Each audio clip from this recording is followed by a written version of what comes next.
走路的时候呢，手不能抬得太高，也不能放得太低，要恰到好处，这是规矩，知道了吗？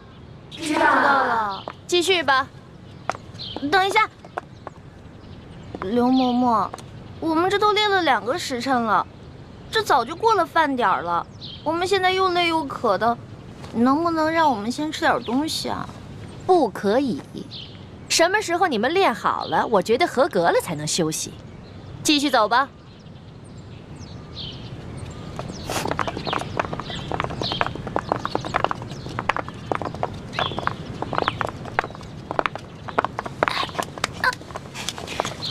停！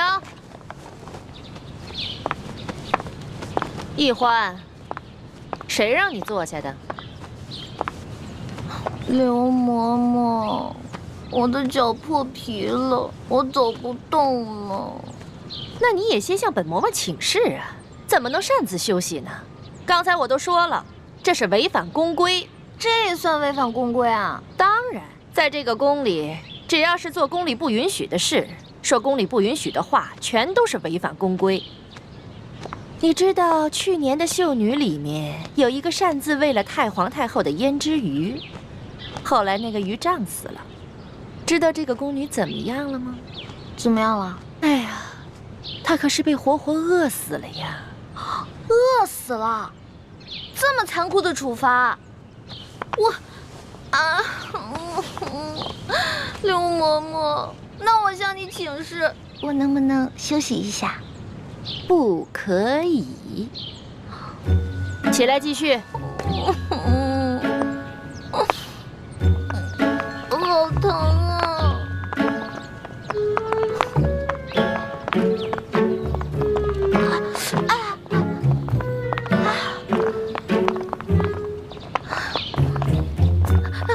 刘嬷嬷，怎么了？我脑袋痒痒，能不能挠挠啊？准。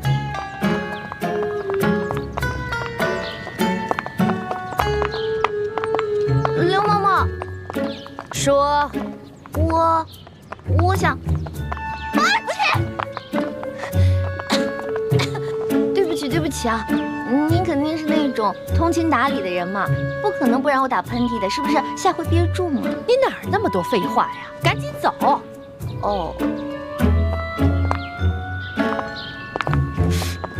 嬷嬷，你又怎么了？就这么一会儿，你举3次手了？不是您说的吗？有事之前必须举手请示啊。什么事儿说？我想放屁。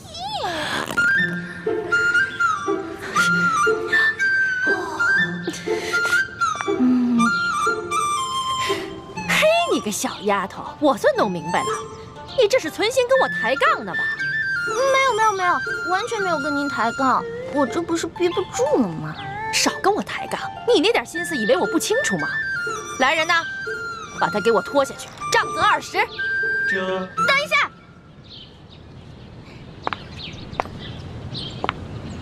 刘嬷嬷，您可知道吏部尚书丁大人啊？我当然知道啊。那您可知道他是谁的干儿子啊？中堂大人。你的……哎呀，响鼓不用重锤吧？有些话不必说得太透吧？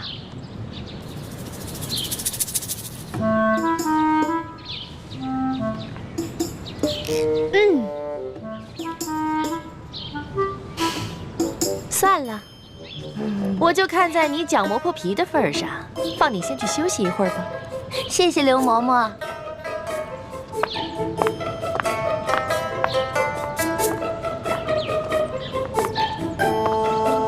继续练呐。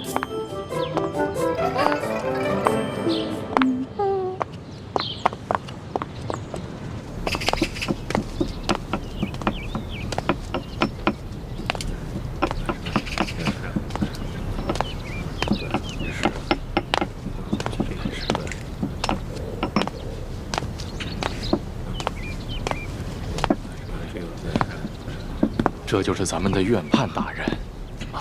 院判大人。你就是新来的李太医。晚辈李建清，望院判大人多多关照。这年纪轻轻就能到这太医院来当值，想必一定有过人之处吧？这些灵芝呢，有10年生的、20年生的、30年生的、100年生的。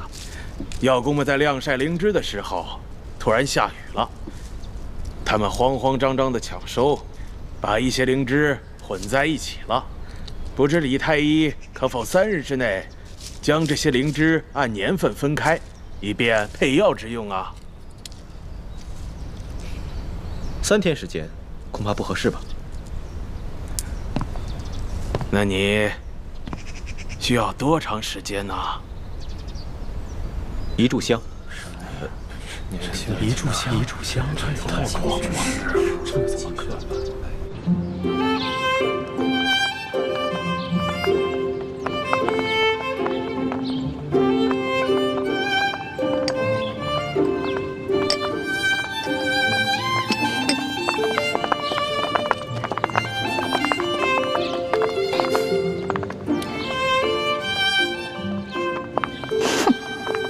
自己坐着，有吃有喝的，却让我们饿着肚子受累。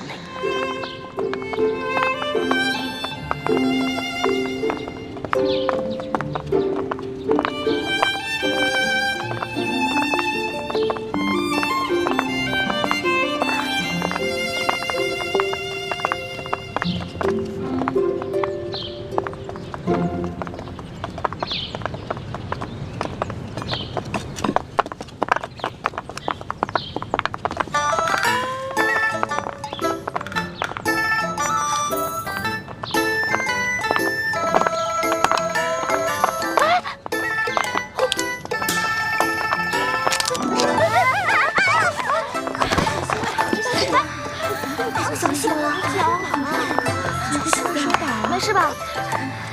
没事。你们3个怎么回事啊？啊，不好好练习，在这捣什么乱呢？在这跪2个时辰。刘嬷嬷，我们真的不是故意的，实在是踩了什么东西，滑了脚。嬷嬷，这儿有蚕豆，您看，玉兰姐姐准是不小心踩到了，才摔倒的。这怎么会有个蚕豆呢？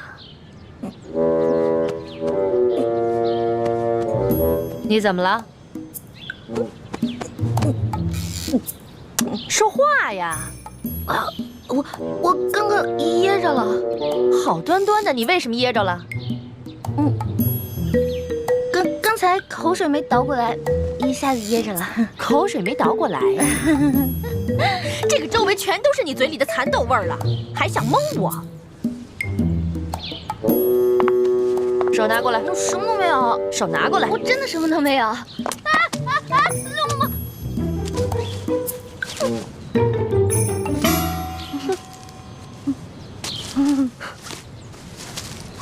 哼，你还想抵赖吗？看来我不给你点教训，你是真不知道什么是公规呀。来人呐，等一下。刘嬷嬷，您忘了，我呢可是中堂大人的。什么人违反公规都要受处罚？你以为我到现在还没回过味儿来吗？其实刚才我就想明白了，中堂大人怎么会派你这么一个不知道天高地厚的野丫头进宫来呢？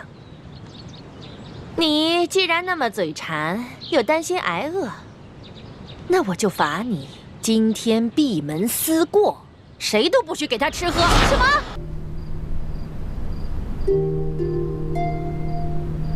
还好还有一颗小蚕豆。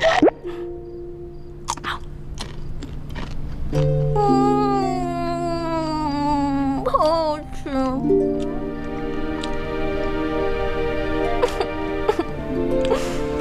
但是还是好饿呀，我要饿死了，饿死人了，饿死人了！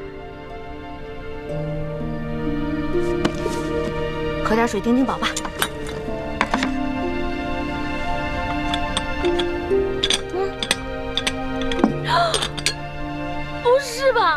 啊！好饿呀，好饿呀，饿死啦！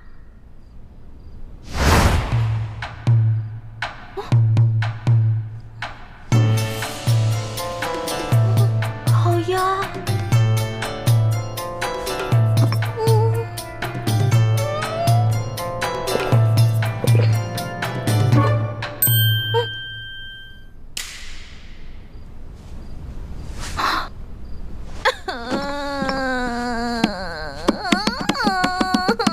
怎么办？我好饿呀！这才进宫我就要饿死了，也不知道猪哥哥找没找到龙小弟。龙小弟啊，你在这宫里的位置到底高不高啊？能不能帮我压住刘嬷嬷呀？哎呀！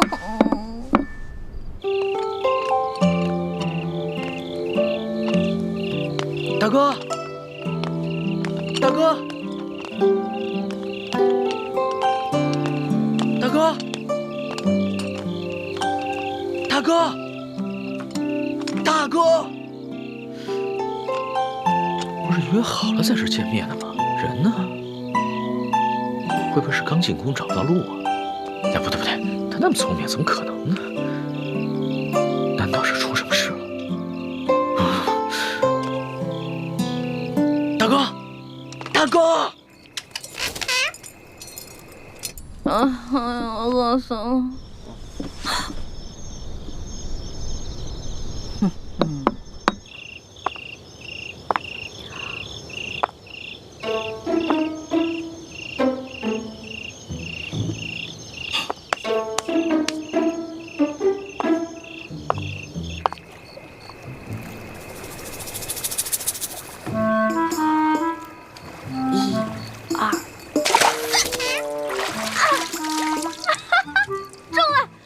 今天晚上有生鱼片吃了，耶！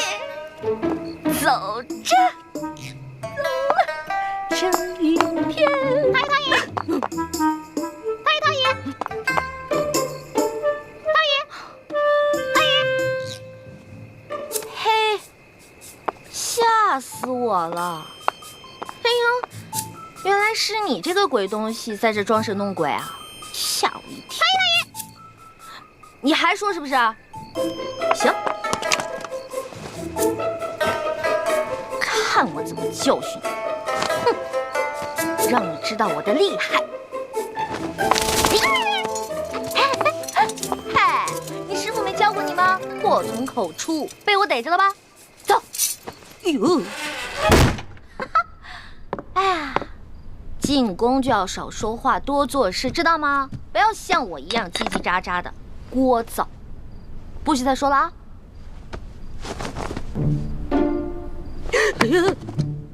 喂，不是吧？我没杀你啊！不是我杀的，不是我杀的！哎，你醒醒！你醒醒！不是吧？我把你给憋死了！啊，我不是故意的啊！要不然我给你念《金刚经》超度吧。对不起，对不起，对不起，对不起啊！咱们储秀宫里喂了几年的鹦鹉，居然不翼而飞了。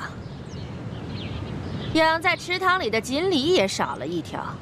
说吧，谁干的？知道吗？嬷嬷，玉兰让回秀禾，昨晚出去过。玉兰、荣慧、秀禾，你们出来。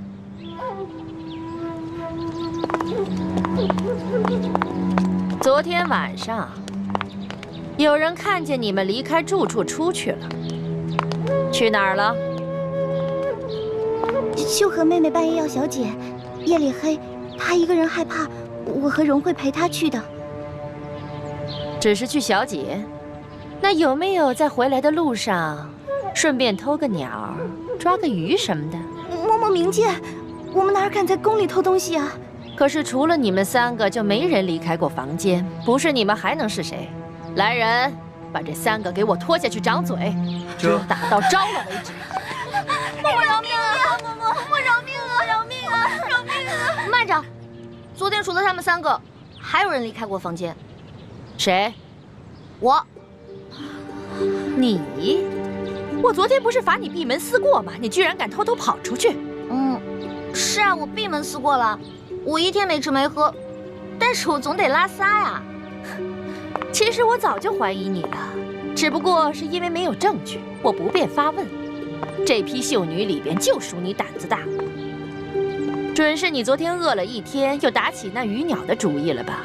哎，你有什么证据证明我拿了你的鱼跟鸟呢？捉贼得拿赃啊！我有没有冤枉你呢？我自然会查清楚的。不过这储秀宫呢，夜里会落锁，外人进不来，里面也出不去。我还就不信了，你能把那鱼骨头和鸟毛一块儿给吃了？来人呐，给我搜！这，哼，老东西，我就不信你能搜得到。对不起啊。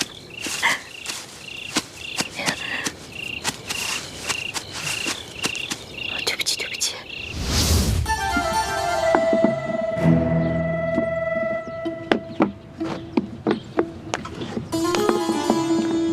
刘某某没有。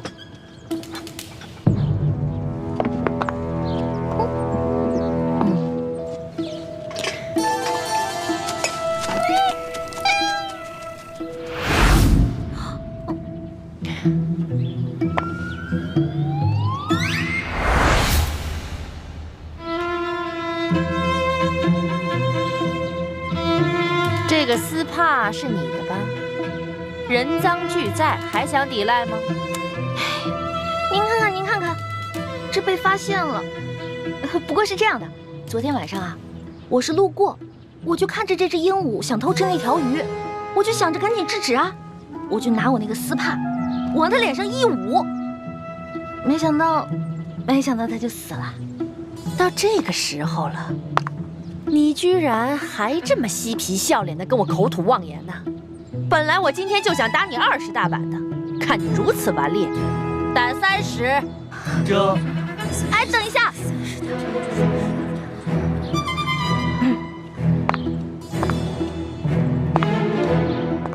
刘嬷嬷，您别忘了，我可是中堂大人的人呐。我要是连你这个鬼话都信，那我岂不是白活了这么多年？拖出去打！这，我说的都是真的。慢着。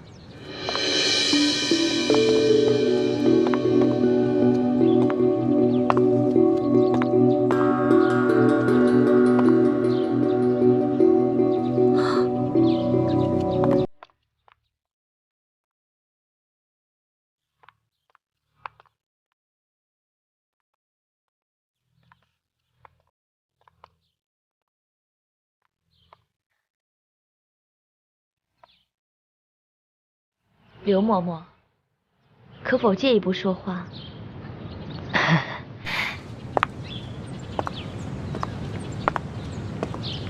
这个秀女，我瞧着倒是挺有眼缘的，就替她说个情吧。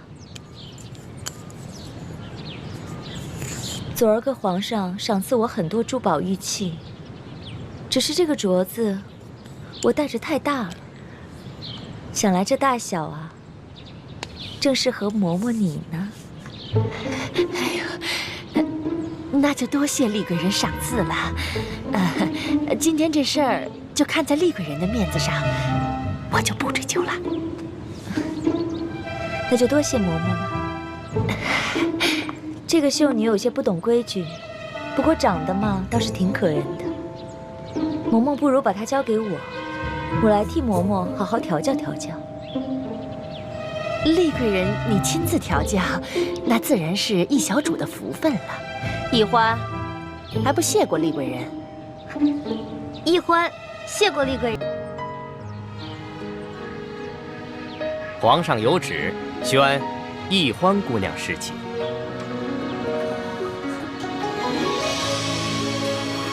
臣女易欢谢皇上恩典。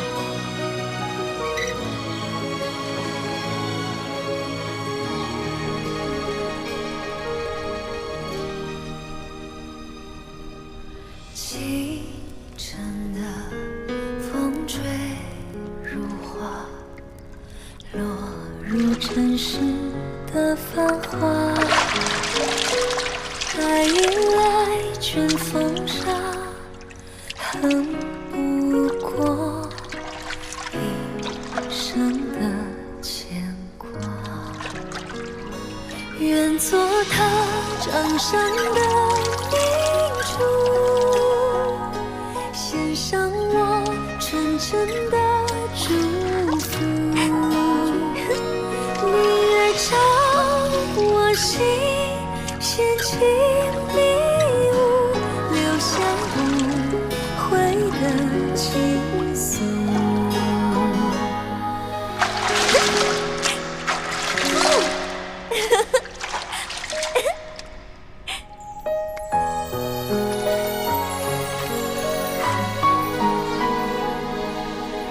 李公公，李公公，我要换的衣裙在哪儿啊？易欢姑娘，侍寝是不能穿任何衣服的。你要是沐浴完了，就请出来，我们为您裹上红绸，然后呢，就抬去皇上的寝宫。不能穿衣服啊？对，就连任何首饰都不能戴。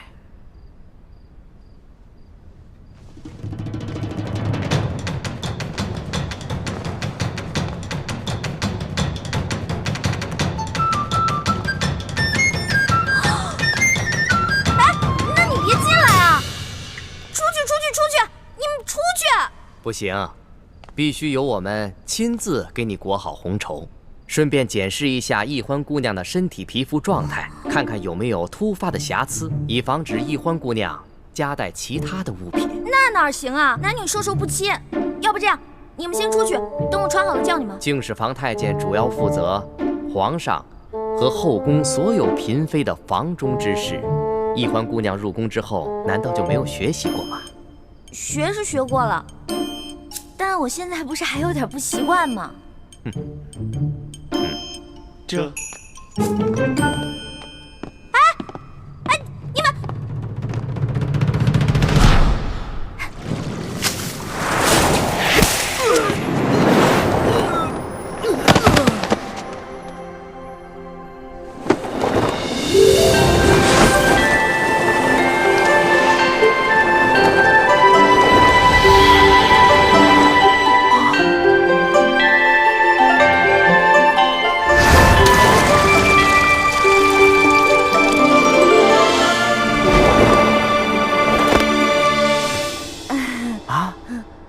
易欢小主，你居然会轻功？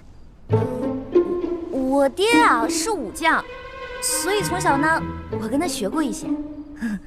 公公啊，我也知道这宫里的规矩啊不能破，但是有的时候，咱是不是可以商量一下？我进宫之前呢，我爹给我留了许多提起钱，明天我好好重谢三位公公，怎么样？好吧，那只此一次啊，下不为例。知道了。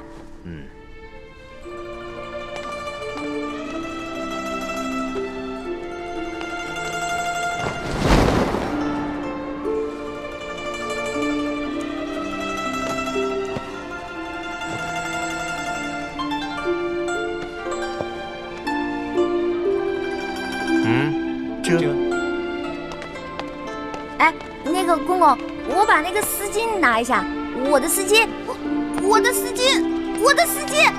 哎，公公！易欢姑娘，别说丝巾了，一根丝线都不能带。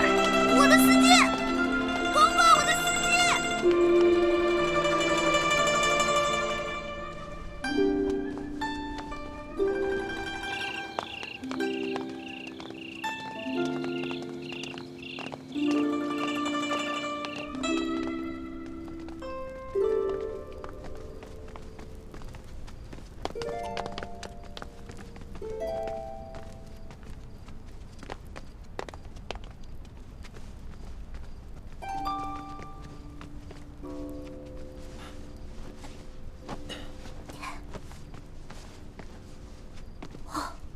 易欢姑娘啊，一会儿皇上可就来临幸你了，可千万不要忘了之前学过的规矩哦，好好的侍奉皇上。嗯。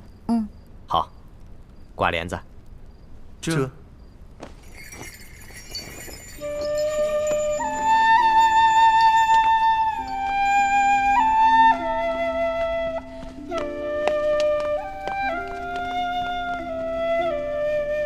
原来这就是皇帝的寝宫啊！也不知道龙小弟究竟和康熙那个小皇帝说好了没有？猪哥哥给我准备的丝巾没有了，万一这小皇帝临时起了色心，假戏真做了，那可怎么办啊？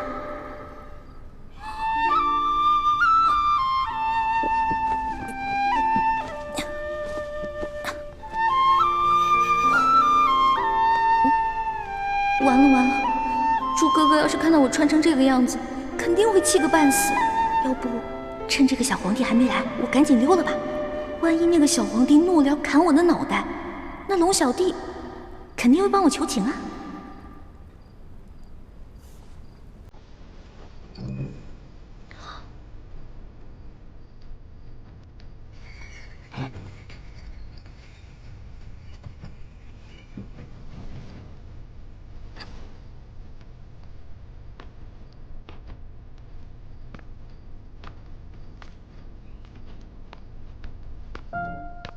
你要去哪儿啊？你谁啊？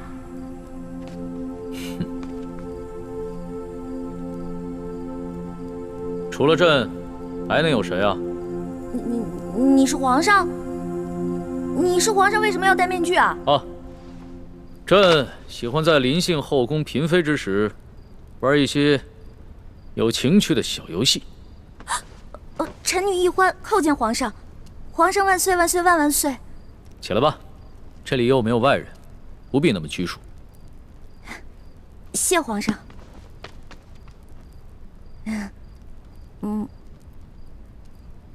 皇上，原来您这么和气啊！我一直……不，说错了，臣女是臣女。没关系，这里没有外人，朕允许你自称我，这样说起话来才更自在。对了，你刚刚要去哪儿啊？我刚刚觉得这屋太黑了，我打算出去找几盏灯，拿回来点一下。朕在就寝的时候啊，喜欢光线暗一些。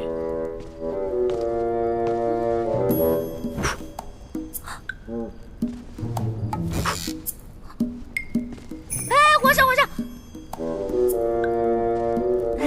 您别把最后一盏灯也吹灭了，我怕黑。别怕，有朕呢。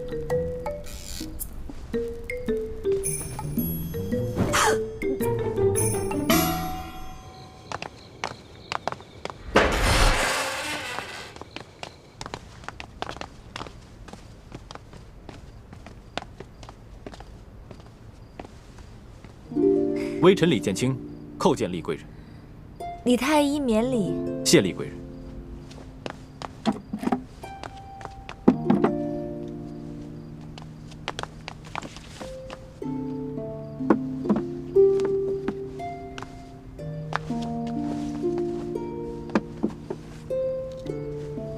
有劳厉贵人。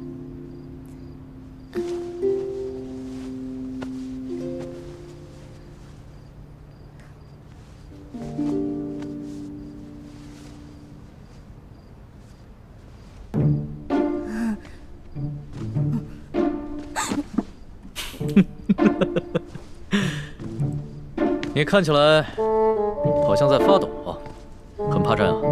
我没有，我只是觉得这屋子比较冷而已。哦，你穿的这么少，难怪会冷。要不然这样，你到朕的龙床上躺一会儿，盖着被子暖暖身子。让我上床，这小皇帝果然没安好心。我突然不冷了。那就让朕抱抱你，替你暖暖身子。你果然很怕朕啊！可是朕听龙三说过，你的胆子一向很大，你在他面前提起朕来，那可是从来都不怕的呀。皇上，我不是怕你，我就是怕你离我太近了。咱不是说好了的吗？朕和你说好了什么呀？不是我跟您说好的，是龙三跟你说好的。您忘了，咱们这次只是将计就计，您假装宠幸我，为了博取鳌拜的信任啊。今天晚上的事情是假的，不是真的。朕确实是和龙三定下了这条将计就计之策。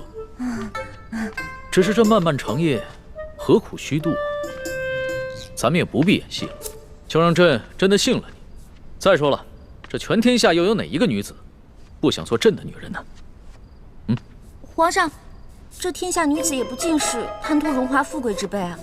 对大多数女人来说，她们与其与这个后宫佳丽3000争宠，不如找到一个白头偕老、心心相印的有情人。那唐代鱼玄机就说过呀：“易得无价宝，难得有情郎。”朕自13岁大婚以来，还从未有人跟朕说过这样的话。皇上，您生气了？你不会砍我头吧？你当朕是杀人狂魔吗？动不动就随便砍别人的头。你这句话非但没有激怒朕，反倒更加激起了朕的兴致。我看咱们也不必苦苦做戏了，就让朕真的信了你。待共度良宵之后，朕便封你做贵人。皇上，你觉得如何？皇上，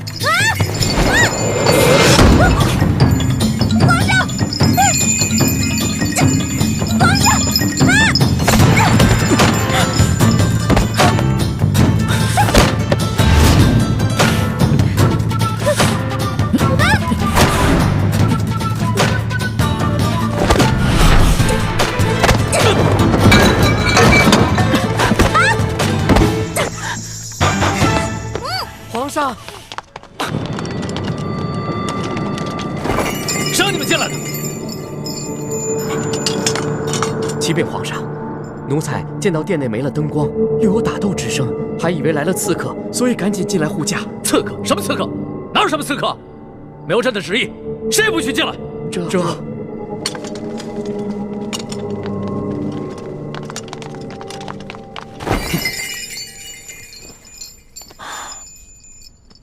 好了，别再动手了。再动手的话，真把你当刺客，你这颗脑袋就真的搬家了。你哭什么呀？皇上欺负人！朕怎么就欺负你了？是你先对朕出的手啊！这还是第一次有人敢在朕的龙床上对朕大打出手，只怕也是古往今来第一个敢在龙床上对皇帝大打出手的女人吧？皇上强词夺理，明明就说好了，还强迫人家，人家不想反抗，反抗还不让，反抗打不过人家就吓唬人家，哪有这样的？朕有你说的那么不堪吗？好了，别哭了。要是被外边的太监给听见了，不知道的还以为朕欺负你一个弱女子呢。那皇上你离我远点，我就不哭了。你让朕远点，朕就远点，那朕岂不是很没面子？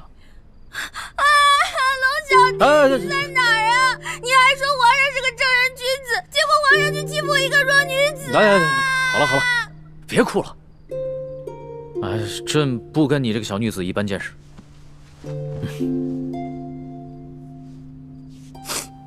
去找太医院的当值赵方抓药，我还要留下来给厉贵人扎针。是。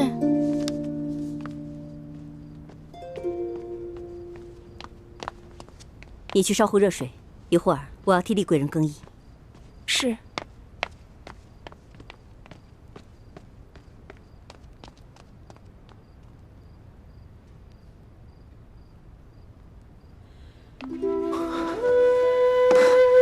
雪师妹，大师兄，太好了，我还以为我再也见不到你了呢。怎么会呢？你们师兄妹好好聊一聊，我在外面替你们把风。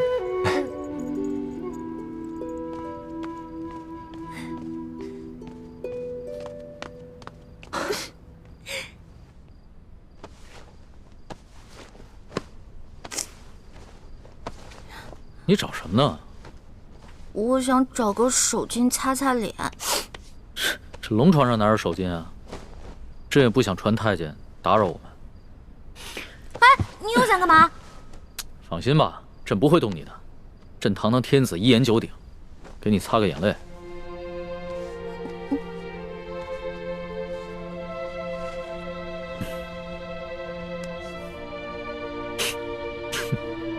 看看你现在这副样子，亏龙三还说你是他的老大。哎，他是现在看到你哭得跟鼻涕虫似的，还不笑话死你？其实我在龙三面前好多都是吹牛的，我没有他说的那么勇敢，我也没有多少江湖阅历，我也从来没被哪个登徒子轻薄过，何况是被全天下最有权势的轻薄过，我能不害怕吗？朕听出来了。你是拐着弯儿骂朕是个好色轻薄的登徒子是吧？臣女不敢，臣女没这么说。皇上，臣女能不能请求皇上一件事啊？说来听听。您能不能别把今天晚上的事告诉我龙小弟啊？如果你告诉他的话，以后我就没脸在他面前充老大了。哎呀，朕又不是长舌妇。哎，不会告诉他的。哎，不过朕保全了你在结拜兄弟面前的形象，你要怎么答谢朕呢？皇上，您可是全天下最有权势的人，也是最有钱的财主，您就为这么点的小事儿勒索我一个身无分文、身无寸缕的小女子啊！又是朕的不是啊！你怎么说来说去都是朕的不是啊？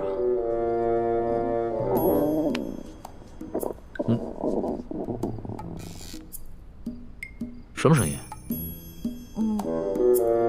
是我肚子叫。我今天晚上实在太紧张了，所以没有吃晚饭，现在特别饿。朕想起来了，你最大的爱好就是吃。龙三跟朕说过，你现在在替朕办差，朕也不能让你饿着肚子。说吧，想吃什么？谢皇上，我想吃烤鸭、炸虾丸子、蒸乳酪，还有黄焖小羊排，还有素八碟、珍珠翡翠羹、水晶包子、豌豆黄，再加一壶桂花酿。哎，皇上，你怎么知道我喜欢吃什么呀？这个是龙三跟朕说的。龙三跟朕说呀，你们两个头2次见面的时候啊，你都在跟他抢吃的，朕听着有趣儿，所以印象也就特别深刻。这个龙三，以后再也不理他，怎么把我什么都告诉人家？朕可不是人家，朕是皇上。来人，掌灯，传膳。倾城，你进宫的这些日子以来，过得还好吗？我不得不离开你们这些亲人朋友，来到这个活死人墓一样的紫禁城，和成百上千的女人争奇斗艳，来取悦我们最大的敌人。你说我能过得好吗？对不起，倾城，要你冒名顶替舒婉欣进宫的方案，我本来是不同意的。可这是6位师父一致的决定，我也无力反对。大师兄，你不必自责。就算你反对，我也会主动要求进宫的。毕竟我们这些在明珠谷长大的孩子，没有一个人能为自己活着。就连单纯任性的小师妹，不也阴差阳错的进了宫吗？是我太无能了，还要让你们几个女孩子冒这样的风险，忍受这样的侮辱。今晚，易欢也要被召去侍寝了，也不知道现在怎么样了。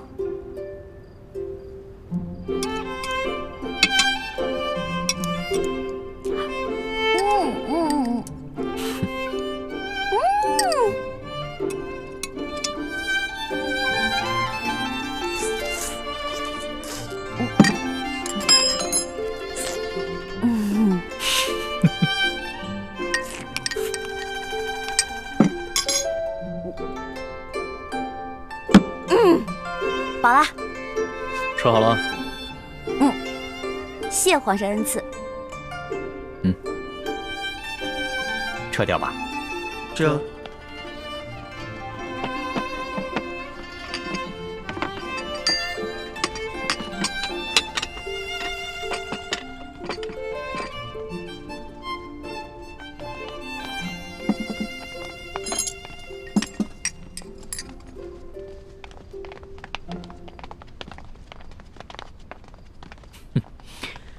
看你吃东西啊，还真是有趣儿。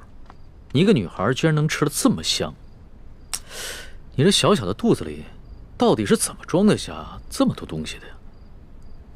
要论得上吃啊，这朕的整个后宫，无人及得上你。哎呀，那是他们装的。因为您是皇上嘛，他们在军前得注意自己的礼仪，所以要压制自己的食欲嘛。孔圣人也说过呀，人生3大乐趣，食、色、性也。所以呢，这个美食是人生最大的乐趣之一。说得对。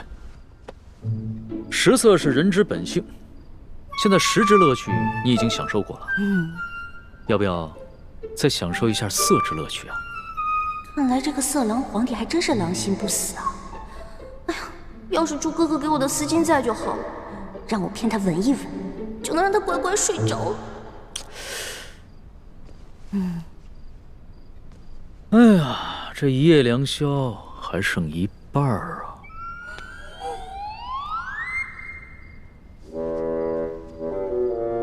你要不要到朕的龙床上休息一下？哎呦呵！你又想干嘛呀？皇上，吃太多了，我撑到嗓子眼儿了，我想运动消化一下，可以吗？行。要是连这个朕都不准，那朕岂不是很不懂得怜香惜玉啊？你既然想消食，那就请便吧。谢皇上恩典。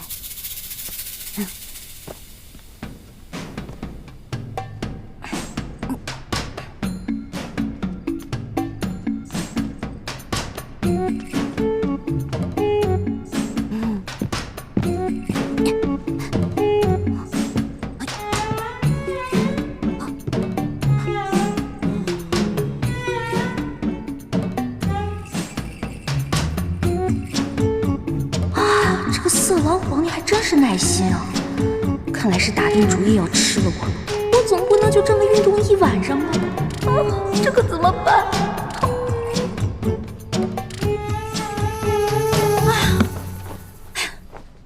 累死我了！你累了啊？那要不要到朕的龙床上休息一下？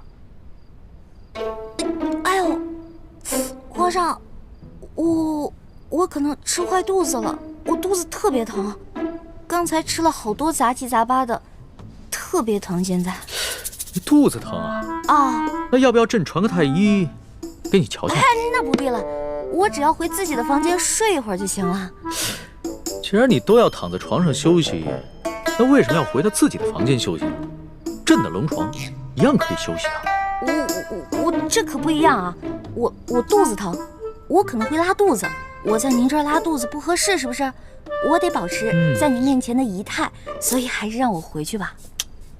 你要是真吃坏了肚子想方便，那朕的寝宫里面也有金泥桶，你用吗？我方便在您这儿？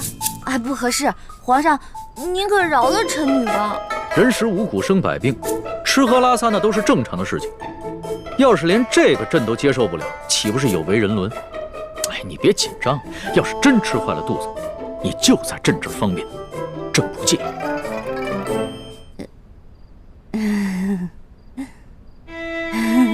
你看着我干嘛呀？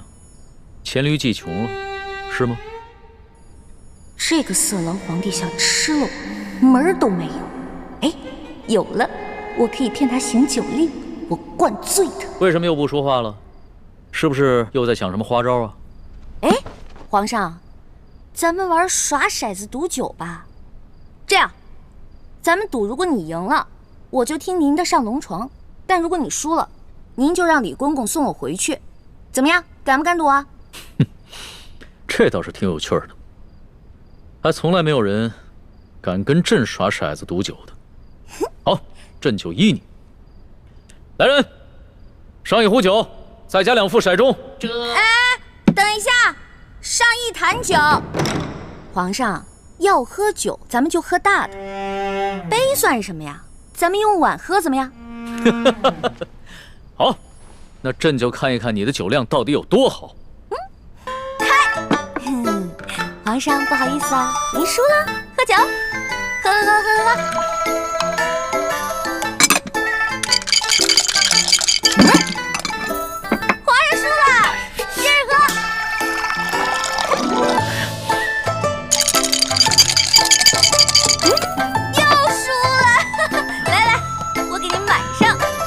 再来一局呗。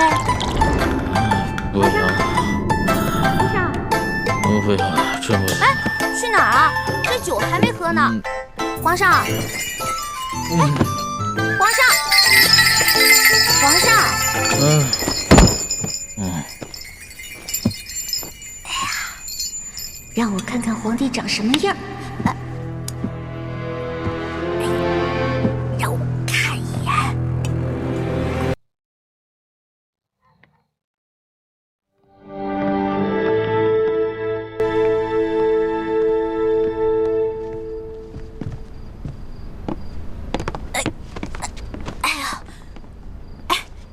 李公公，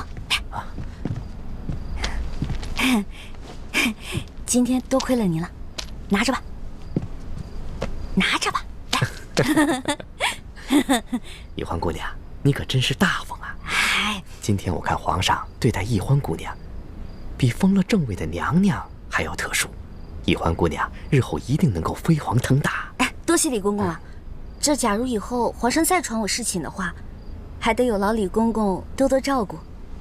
小小诚意，小小诚意啊！等我以后飞黄腾达了，少不了你的好处。好说，好说。易欢姑娘，这时候也不早了，快歇着吧。好嘞，好嘞，我走了。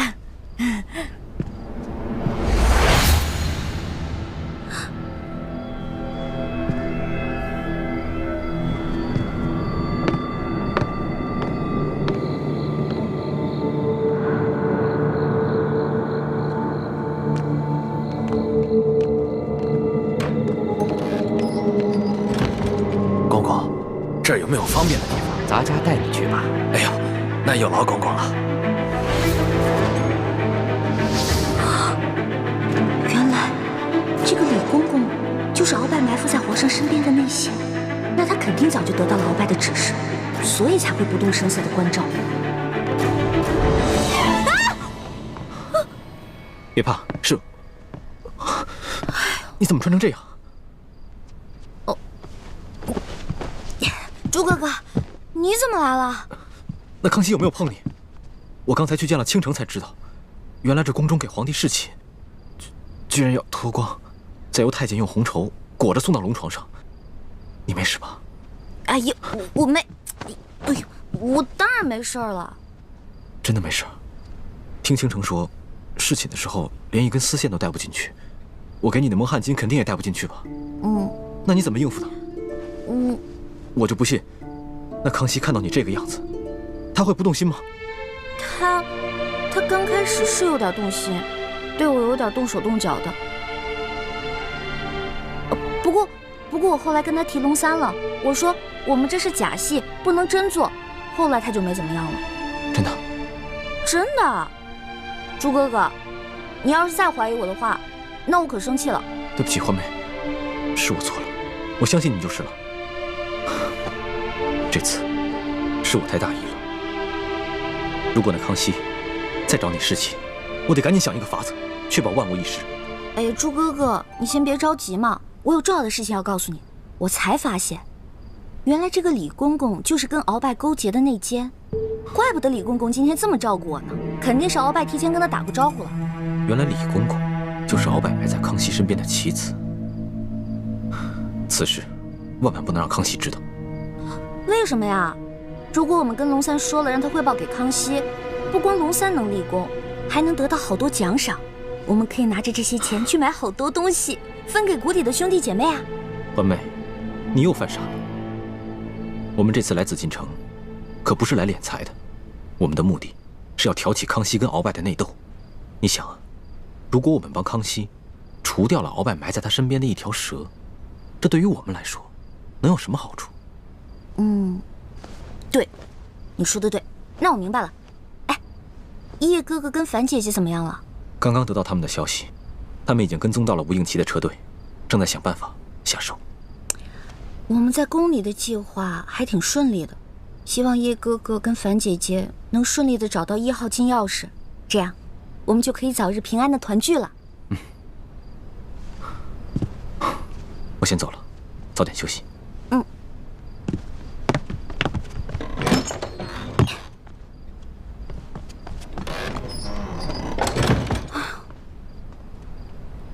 折腾了一晚上，也没看到那个小皇帝长什么样。他长什么样呢？你觉得如何？皇上啊！嗨，我管他长什么样呢，反正不过就是一个风流流氓鬼。呸！不管了，睡觉去了。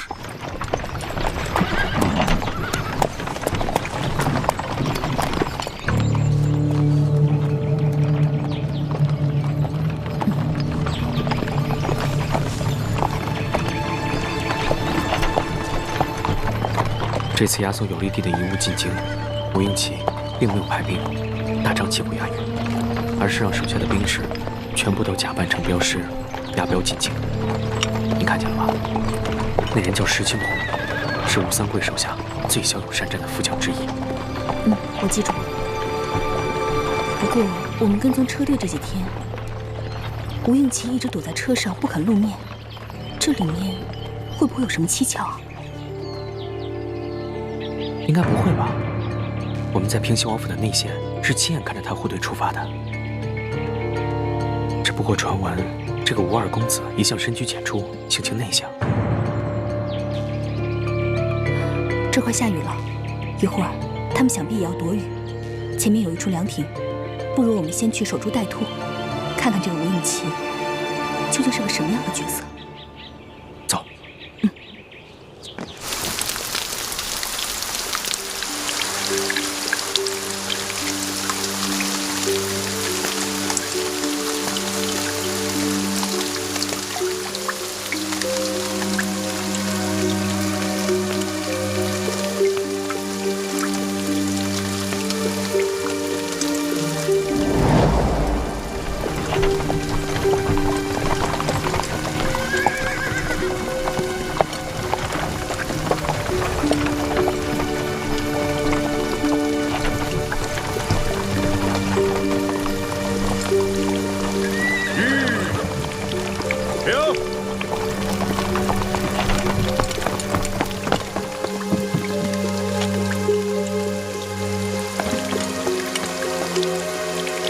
二公子，前面有座亭子，咱们到前面避避雨，休息休息。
没想到吴三桂这个大汉奸的儿子，居然长得一表人才。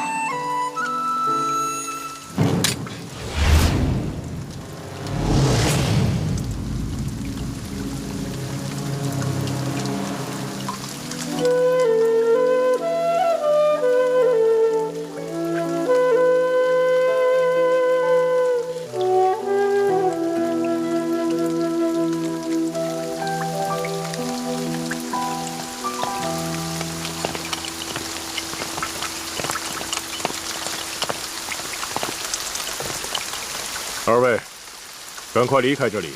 我家二公子要在这里休息片刻。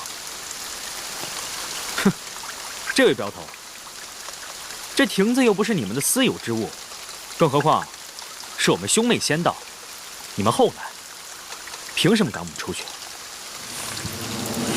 哎，石镖头，不得无礼。既然大家都在一个亭子里避雨，那么大家都是有缘人。这个亭子这么大，我们各站一边就好了。这位兄台，麻烦你也把剑收一下吧。石镖头言语莽撞，我替他向二位赔个不是。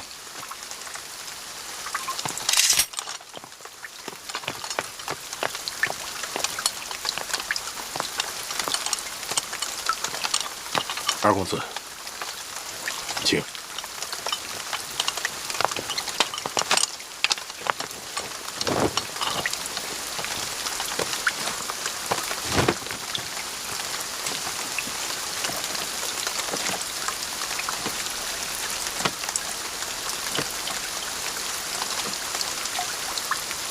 原来这吴二公子是个儒雅书生，那就容易对付了。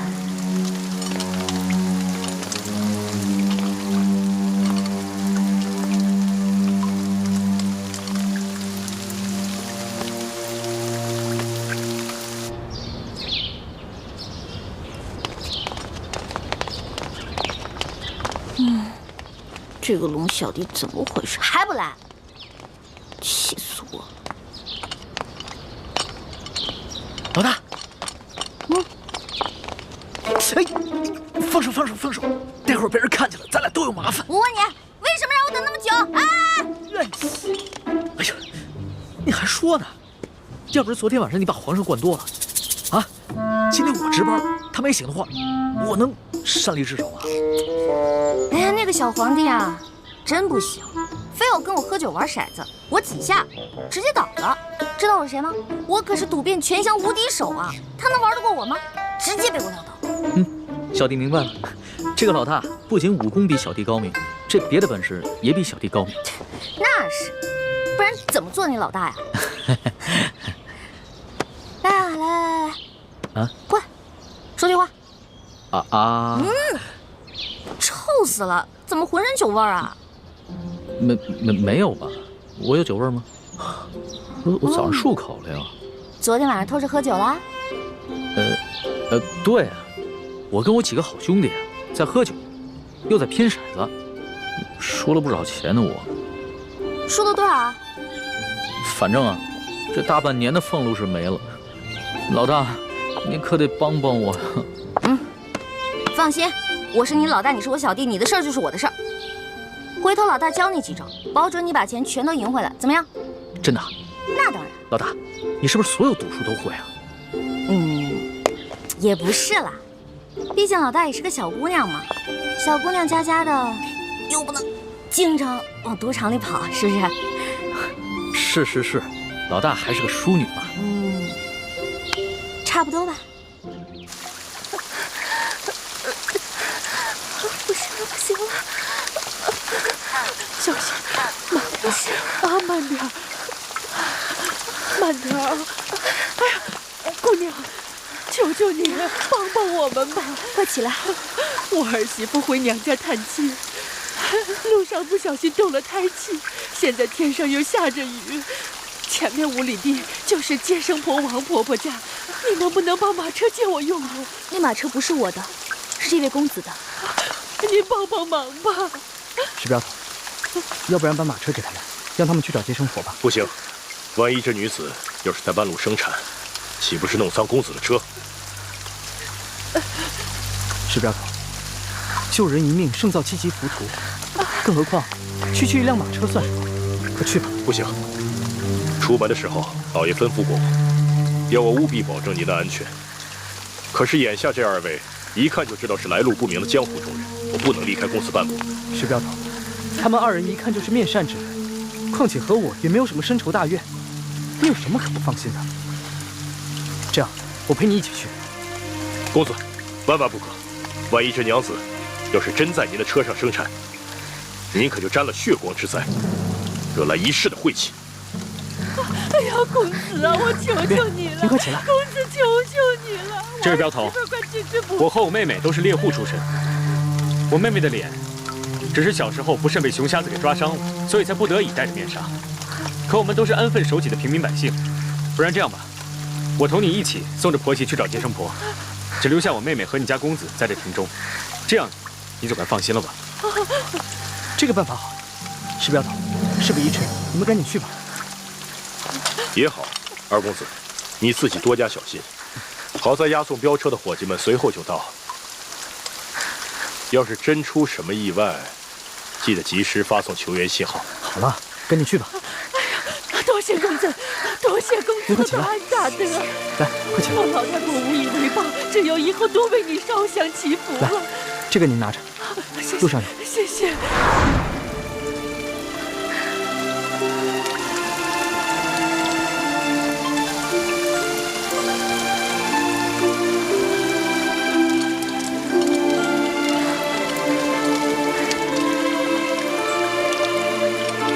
你跟我走，剩下的兄弟们留心点。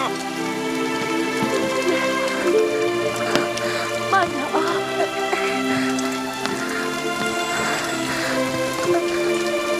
慢点啊！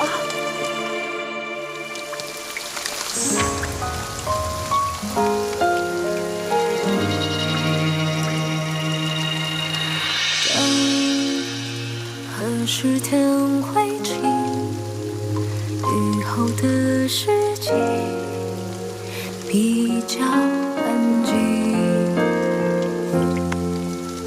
听爱情的声音，在思念湖畔回声记忆。轻颤一波，曾经忘我的心久久不能平静。梦何时才会清醒？醒来之后只想看你的眼睛。我在黑夜等你的黎明，我在这里，你在哪里？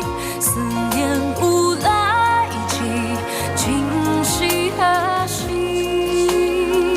许过的愿还留在天边，心里的白发又平添。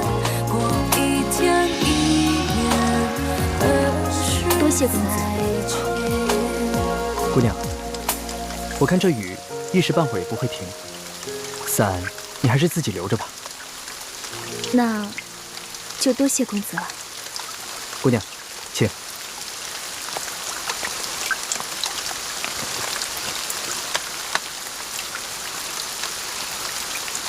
不知你们兄妹二人是要赶往何处？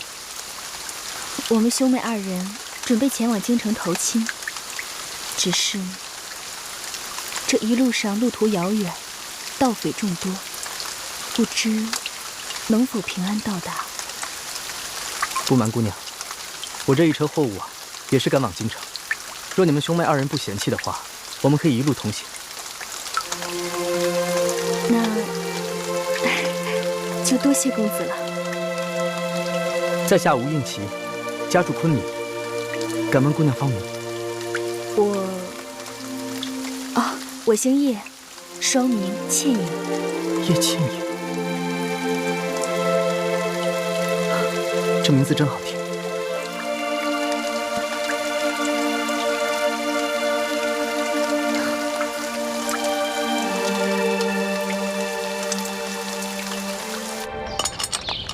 老大，跟你说一件事儿。接下来呢，皇上为了掩鳌拜耳目，会接着找你侍寝。昨天晚上，皇上是不是对你还算客气啊？别提了，那个小皇帝简直就是个风流色鬼，刚开始还想对我动手动脚的。老大，那你没被吓哭啊？哼，怎么可能啊！我是老大，武功高强着呢。后来我就跟他喝酒玩骰子，锵，小皇帝倒了。老大智勇双全，小弟佩服佩服。还好吧？哎，知道这是什么吗？骰子。老大教你几招，准保把你昨天输的钱连本带利赢回来。但咱可说好了啊，你赢回来的钱得和我一半对分，知道吗？没问题，5-5分。这还差不多。真疼啊！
这下万无一失了。什么万无一失啊？皇上，没什么。皇上，您要是想安寝的话，我就下去，您躺在这龙床上，然后1个时辰以后，让李公公把我抬回储秀宫就行了。朕还不到2更天呢，朕还不想睡觉。说吧，今晚想吃一些什么？不瞒皇上说，昨天吃太撑了，结果今天积食1天，什么都吃不下。你要不要朕选个太医给你瞧瞧啊？不用了，宣太医又得吃药，我这从小到大吃药，我都害怕了。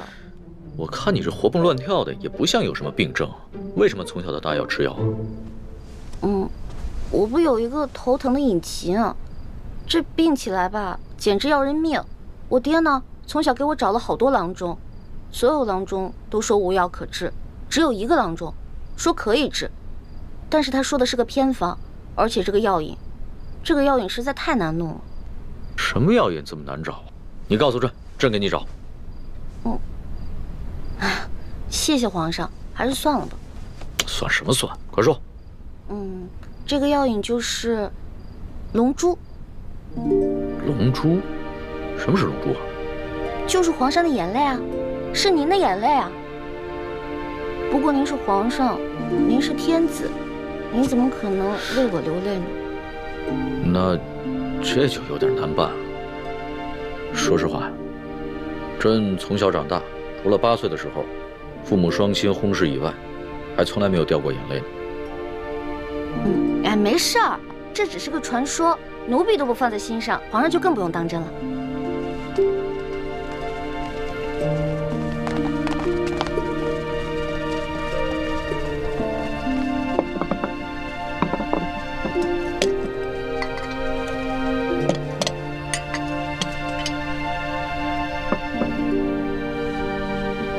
您这是干嘛呀？昨天晚上朕输得一塌糊涂，所以啊，朕今天想挽回个面子，你敢不敢再跟朕赌一把酒啊？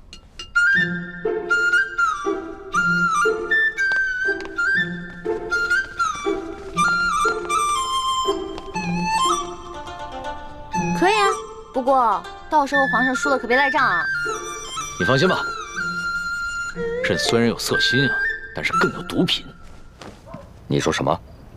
那个李公公长得跟我一模一样。不错，我已经吩咐一欢，让他万万不能告诉龙三，李公公就是鳌拜的内奸。那他叫什么名字？李德福。李德福，他的耳朵后面，他的左耳后，是否有一颗黑痣？不错，义父，你怎么知道李公公的左耳后有一颗黑痣？真的有颗黑痣吗？义父，你怎么了？德福，没想到，义父，没想到，没想到，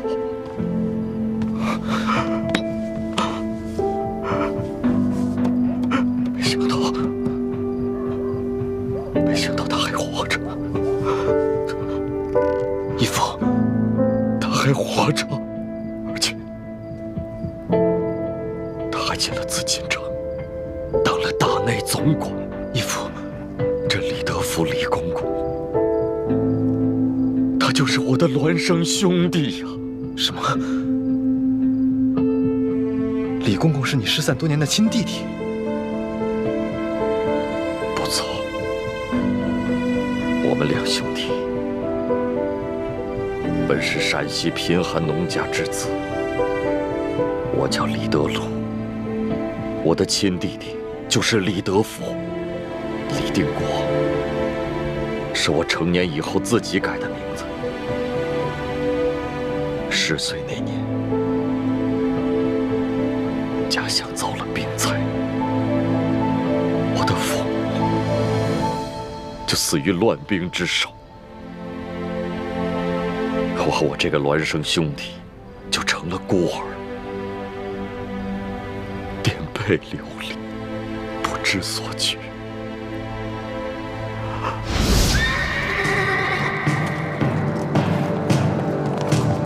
啊，糟了，是抓丁的，快跑！那边有2个人，给我抓住他们！是，站住！弟弟，你藏好了。哎，哥哥，你去哪儿呀？我去引开他们。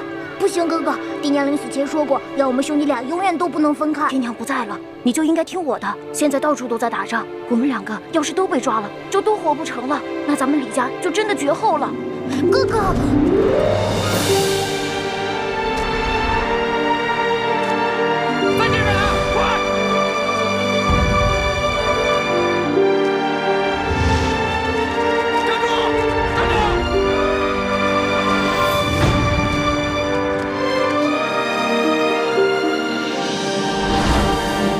为了保护我弟弟的命，我拼着自己的性命不要，去引开军兵。后来，我被张献忠的部下掳走了。张献忠见我体格健壮，就将我收作义子，从此跟着他南征北战。而我这个弟弟，我苦苦的追寻找了他多少年，却始终下落不明。我本以为他早已经不在这世上了。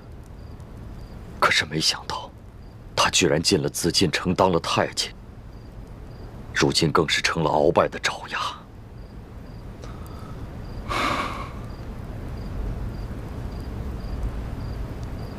义父，要不要跟他挑明身份，让你们兄弟相认？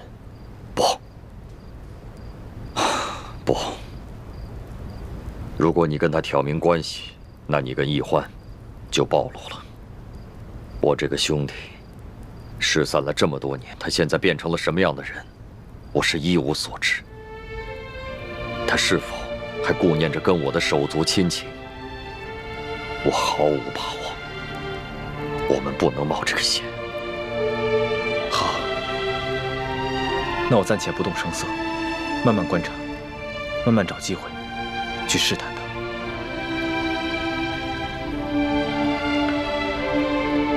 哦，对了，这件事情你不要告诉易欢，他个性冲动，不怕他沉不住气。义父放心，孩儿知道分寸。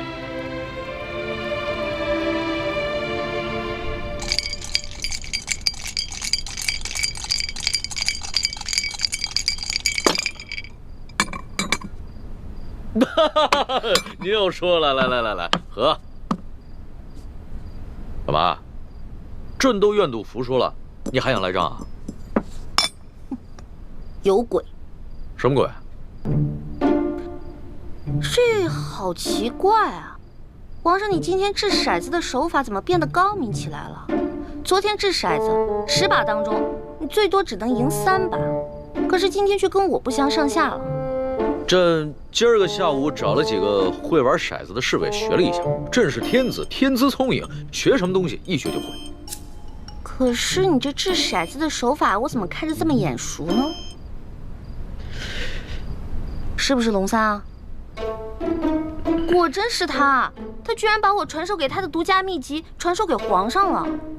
哎，你不要管龙三了，你虽然是龙三的老大，但朕可是龙三的主子。朕要是问他什么，他就必须得据实回答，这让他做什么，他也得如实做。皇上，龙三可是个老实人，您可千万别欺负他。你这么关心他？我在我们这一辈当中是年龄最小的，所以呢，好不容易当个老大，而且他这个小弟还特别的崇拜我，我当然得维护他、保护他了。行，朕知道了，看在你的面子上，朕就不欺负他了。不过，你拿什么来感谢朕呢？皇上，您现在特别像我认识的一个姓周的乡绅老头。这姓周的乡绅老头长得跟朕很像吗？长得不像，做事风格像啊。这个乡绅老头之所以能发家呀，就是因为算盘打得精明，瞅准时机吃拿卡要。李欢呐，李欢，你又拐着弯的骂朕。臣女不敢，是皇上昨天说的呀，不会因为一句话就变成砍人头的狂魔。所以臣女才开了个玩笑嘛。哎呀，皇上，臣女出身卑微，是一个野丫头，又缺乏父母的管教，所以什么事儿都不懂，没法伺候您。要不然您现在让李公公来接我，让我回储秀宫吧。哼，朕明白了，你想激怒朕，然后让朕把你送走是吧？朕不上你的当，快点来接着赌。咱们说好了，你要是输了，可就得上朕的龙床。现在不输不赢，来！天哪，再这么赌下去，他的技术越来越娴熟，我的输面就会越来越大，这可是大大的不妙啊！皇上，您想让我赌也可以，不过得答应我一件事儿。你说说看。我一直都不知道天子长什么样，能不能把您的面具给摘下来啊？朕这几天上火长了几个火疖子，不便见人。难道他真的长得很丑，不好意思让我看？皇上，您看咱们也喝了好多酒了，要不然咱们先去您那龙床上躺会儿呗？上朕的龙床？啊？你就不怕朕占你便宜啊？不怕呀，皇上一言九鼎，肯定说话算数嘛。那可不一定啊。朕虽然是天子，但是朕也是个男人。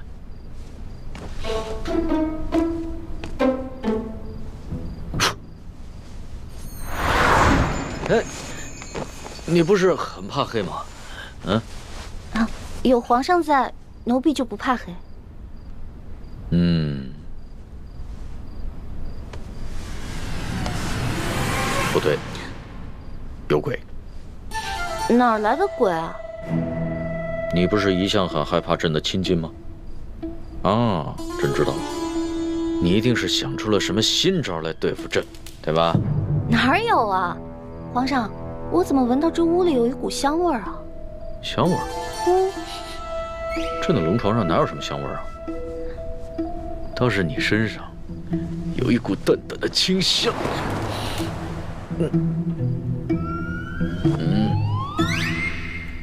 皇上，皇上，咸猪手，不对，咸龙爪。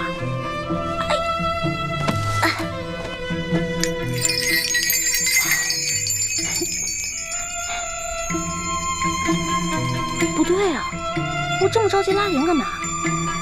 先看一看这小皇帝长什么样，一直戴着面具，得多丑啊！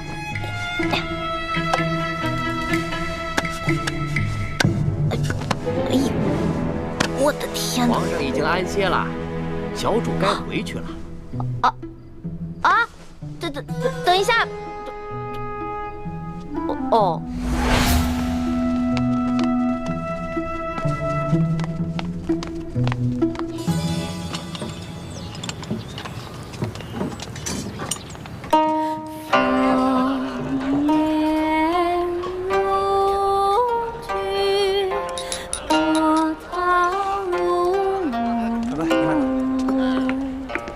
来，昨日在雨中，多亏吴公子侠义相助，否则那婆媳二人性命难保。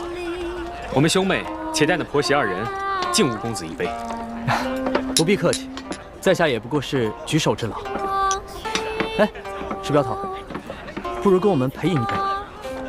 走镖途中，我从不饮酒，不过二公子倒可以开怀畅饮，恕在下难以奉陪。真是尽忠职守啊！带回到家中，我一定替你多多进美言。多谢二公子。二公子，我兄妹二人再敬你一杯，多谢二公子容留我们一同进京。倩影姑娘，你实在是太客气了。我们昨日不是共同在雨中救助那产妇吗？还一同见证了一个新生命的到来，这是多么难得的缘分！来，干！来，几位客官，赏点钱吧。给。谢谢客官。几位客官，小女子卖艺不易，赏点钱吧。拿去吧。谢谢这位大爷，谢谢这位大爷。爷爷，等会儿，爷给你这么多钱，是让你陪爷喝酒的。来，陪爷喝一个。我不会喝酒，我真的不会喝酒。敬酒不吃，吃罚酒啊！来，喝一个啊！公子爷，喝吧啊！使不得呀！公子爷，公子爷，公子爷，我这孙女啊，我们就是卖艺，不陪酒啊，把钱还给人家。上的银两我们无福受用，您收回吧。我呸！本大爷打的赏，能往回收吗？你个瞎老头！我告诉你，今天我不但让你的孙女陪酒，晚上我还让她陪我过夜呢。使不得呀！去你的！过来过来，你管他干什么你？过来吧！光天化日之下调戏民女，还有没有王法了？哟，这位姑娘，别看蒙着面，仔细一看还挺水灵的嘛！啊，不错不错，正好他还没石镖头，注意分寸。那不如这样吧，卑职明白。你替他陪大爷玩玩。留着干什么？给我杀！杀！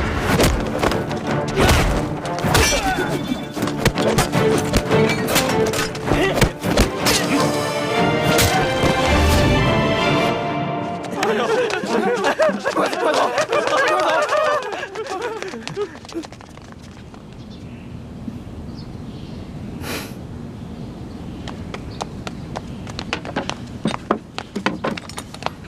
老人家，快起来！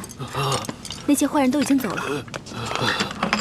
哎呀，这把琴呢，跟了我50年了，没想到今天毁于一旦了。老人家，您将古琴给我看看，说不定我能修好。公子爷，你会修琴？实不相瞒，在下自幼学琴，所以对于修琴也略懂一些。哎呦，那太好了，那太好了，那有劳您了。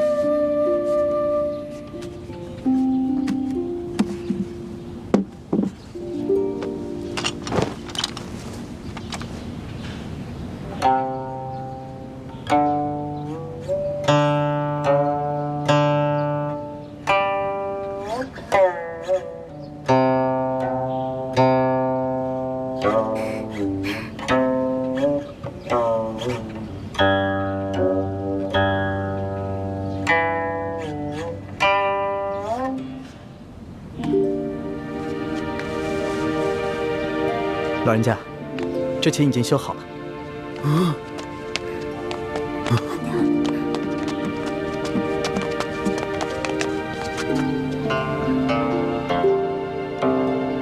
公子不光琴艺高超，修琴的技艺也了得呀！太感谢您了。不敢当，前辈您过奖了。